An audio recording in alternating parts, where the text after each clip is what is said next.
Hey there, Valstott here. And today I'm going to be talking about a topic which really will hit home and resonate with a lot of you because it involves transitioning to a W 2 job. Now, I worked a W 2 job for approximately 3 months and ended up leaving it just this past week. Now, I will tell you the pros and cons and of why I did this, and it'll come up in later in the video, okay?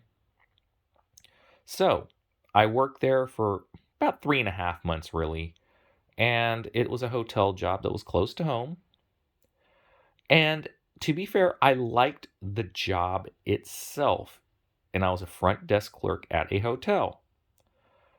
The problem is that we were overworked because there wasn't a lot of people left because people were quitting even after I got there, and we didn't have any real people that got hired on afterwards. Now, if you listen to the news, the top 3 occupations sectors in the workplace right now that has the highest turnover are restaurants, hospitality, and retail, in that order. And I was in hospitality, and I didn't think it would be that bad. I thought, how hard can it be being a front desk clerk? Well, here are the pros and cons of leaving the gig force to back to a W 2. Now, the pros of going to a W 2. First of all, stable pay. As long as you get hours, normal hours or steady hours, you will get steady pay. 2, not running your car into the ground. Okay. My gas costs went from getting gas every 3 to 4 days to once every over 2 weeks because of the distance that I live from my house to the job. 3, just you don't have to deal with any of the nonsense of waiting around for orders or having to hope and pray that if you're going through a drive-through, it's not going to take 15, 20 minutes. You don't have to deal with that anymore, or traffic or any of that. So those are the obvious things. Now, the cons of working a W-2. You lose the flexibility in your gig job, obviously. You can work when you want, where you want, how you want, all that, right? That's pretty much it, okay? The pay is literally going to be volatile depending on how many hours you work and how hard you work, and if your market's good or not, and the volume, et cetera, et cetera. I mean, we all know this. So, why did I quit my W 2 job? Now, here's the answer. One, even though I liked the job, I did not like the environment. Now, here's what I mean by this. What do you think happens when a month into the job, 2 people quit? One was a third shift guy and a maintenance guy combined, and the other one was a laundry guy, housekeeper. We were running on minimal staff to begin with. But when those 2 people quit, who do you think had to pick up the slack? Especially when no one was being replaced by new people. As in, people were either not, applying for the jobs because the pay could have been too low. I mean, he was only paying $9 to $10 an hour. And when you pay only that little as compared to the fast food jobs paying anywhere from $11 to $13 an hour, you're going to have issues getting people. But the owner didn't care because he was trying to either work us to death and not have to pay the extra labor, or pretty much just letting us die on the vine. I mean, and that's the way I saw it. It was either one of those 2 scenarios. So we only had, out of 21 shifts, full-time shifts, right? 3 shifts a day, 7 days a week. We only had 3 full-time people and 2 part-time people.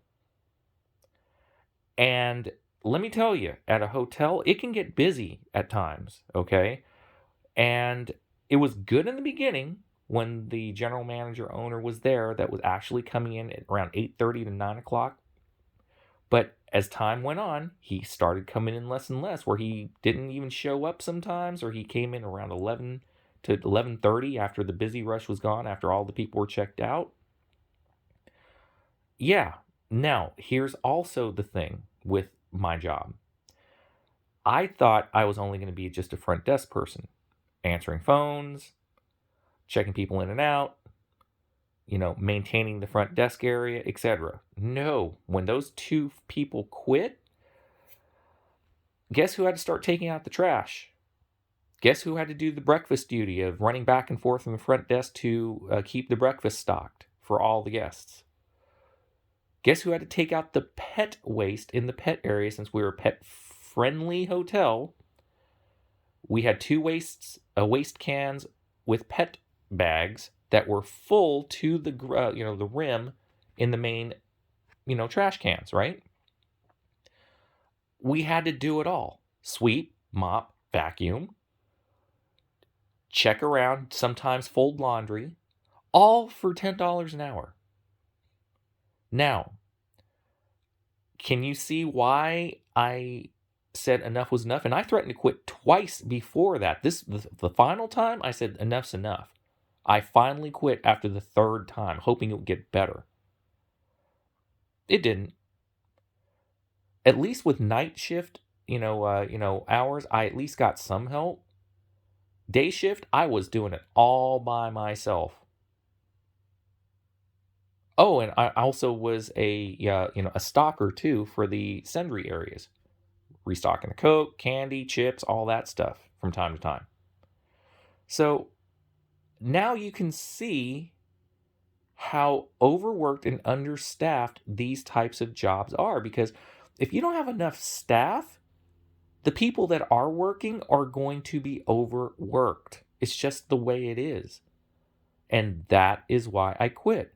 Now, I found a different W-2 job, which is actually going to be full-time. I'm going to be working from home. No more having to share the car with the wife, dropping her off at work and all that. That'll just be her car. I will be a roadside assistance ambassador for a company, working 40 hours a week at $15 an hour. No more gas expenses, no more having to even worry about getting a second car. I'm remote, baby. And the work environment seems like it's going to be awesome. So, to those of you that are thinking about getting a W-2 job because it's so slow out in the gig world, I fully applaud you for it. Just from my experience, so you don't get trapped in the same situation I was in, I would avoid restaurants, fast food, retail, and hospitality unless you know they have enough staff. In my area, they don't. Try to find something that has a better work environment with enough people, so that way, if something does go wrong, they'll have enough employees to cover, instead of using the existing employees and not hiring people. That makes you work twice as hard. Just trying to help you people out. This is from personal experience. So that's it, folks. That's what's going on lately. I start next week on my new job, and I'm pretty sure that it will be a good one as compared to what I had before. So leave a comment, like, subscribe if this kind of helped you out, kind of thinking what direction you want to go if the gig economy is bad in your area. So take care, everyone, and have a great day.